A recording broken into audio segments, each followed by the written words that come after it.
బుచ్చిరెడ్డిపాలెం మండలం కొట్టబడిపాలెం గ్రామంలో ఈరోజు పండుగ వాతావరణం నెలకొంది.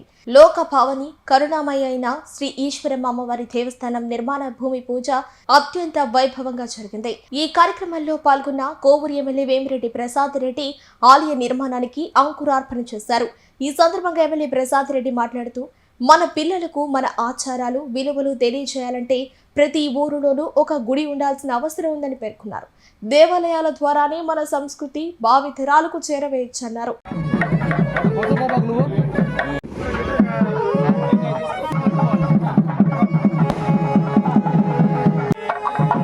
బుచ్చిరెడ్డిపాలెం మండలం కొట్టబడిపాలెం గ్రామంలో ఈరోజు పండుగ వాతావరణం నెలకొంది. లోక భావని కరుణామయి అయిన శ్రీ ఈశ్వరమ్మ అమ్మవారి దేవస్థానం నిర్మాణ భూమి పూజ అత్యంత వైభవంగా జరిగింది. ఈ కార్యక్రమంలో పాల్గొన్న కోవూరు ఎమ్మెల్యే వేమిరెడ్డి ప్రసాద్ రెడ్డి ఆలయ నిర్మాణానికి అంకురార్పణ చేశారు. ఈ సందర్భంగా ఎమ్మెల్యే ప్రసాద్ రెడ్డి మాట్లాడుతూ, మన పిల్లలకు మన ఆచారాలు విలువలు తెలియజేయాలంటే ప్రతి ఊరిలోనూ ఒక గుడి ఉండాల్సిన అవసరం ఉందని పేర్కొన్నారు. దేవాలయాల ద్వారానే మన సంస్కృతి భావితరాలకు చేరవేయచ్చన్నారు.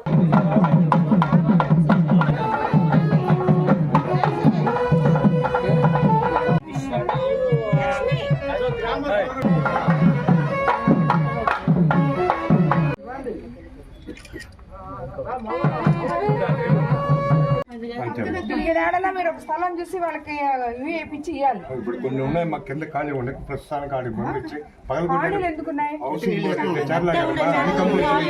కట్టుబడిపాలెంలో మనం లోక పావని కరుణామయి ఈశ్వరమ్మ దేవాలయానికి శంకుస్థాపన చేసుకోవడం జరిగింది. స్థానిక గ్రామస్తులందరూ అందులో పాల్గొనడం జరిగింది. తెలుగుదేశం నాయకులు, కూటమి నాయకులు అందరూ కూడా ఇందులో పాల్గొనడం జరిగింది.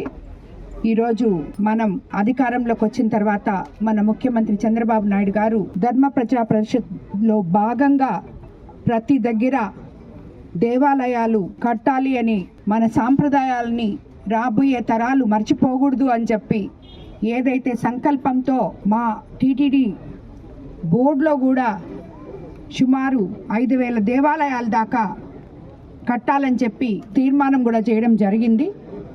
అందులో భాగంగానే ఈరోజు టీటీడీ ఫండ్స్తో ఈ దేవాలయానికి 15 లక్షలు మంజూరు చేయడం జరిగింది. ఈ గ్రామస్తులు అందరూ కలిసి కోరిన మీదట ఈ లెటర్ నేనే సబ్మిట్ చేసి ఇది తీసుకురావడం జరిగింది. అందుకు అది శాంక్షన్ అయినందుకు నిజంగా ధన్యవాదాలు తెలుపుకుంటున్నాను ప్రభుత్వానికి, అలాగే బోర్డు తరఫున వెంకటేశ్వర స్వామికి నా నమస్కారాలు. ఈ గుడి తొందరగా కంప్లీట్ చేయాలని చెప్పి మిమ్మల్ని అందరినీ కోరుకుంటూ, ఆ అమ్మవారి ఆశీస్సులు కట్టుబడిపాలెం గ్రామ ప్రజలే కాకుండా మొత్తం కోవూరు నియోజకవర్గ ప్రజల మీద అందరి మీద ఉండాలని కోరుకుంటూ ధన్యవాదాలు.